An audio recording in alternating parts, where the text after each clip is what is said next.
সময় তাদের পরিবারের কাছে হস্তান্তর করা হবে।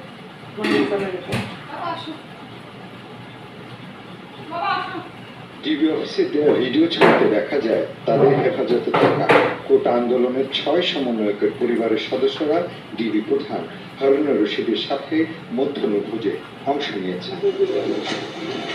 পরে তাদের সবাই গণমাধ্যমের সঙ্গে কথা বলেন।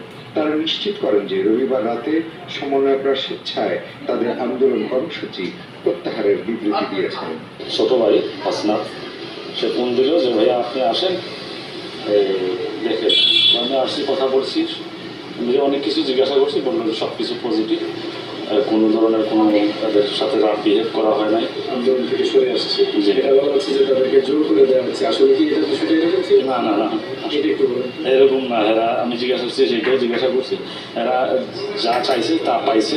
আমার ছেলে নাহিদ ইসলাম তিনি ছোট প্রকার কথা বলেছিলেন বিবৃতির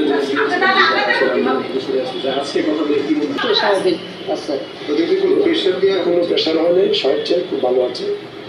ওনারা সবই সরকার মানেছে, যার জন্য ওনারা সব জ্ঞান ওনারা সব উদ্যোগ করছে। ছেলে ভালো আছে, শ্বশুরকে জিজ্ঞাসা করছি, তারপরে বলছিলাম আমি ভালো আছি, এখানে কিচ্ছু করে নাই, স্যার আমাদেরকে কিছু করে নাই, আমাদের সাথে একসাথে খাওয়া দাওয়া করছে। ডিবি প্রধান হারুনুর রশিদ জানান তাদের হেফাজতে থাকা সমন্বয়কদের কোনো প্রকার চাপ দিয়ে এই বিবৃতি নেওয়া হয়নি। আপনারা জানেন এই সমন্বয়কারীকে ঘিরে অনেক গুজব চলছে, গুজব ছড়াবেন না।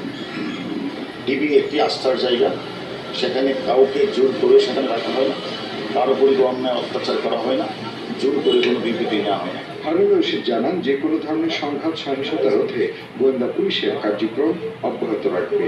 শীঘ্রই আমরা তারা তাদের পরিবারের কাছে চলে যাবে। মহিন মিজান, ৭১, ঢাকা।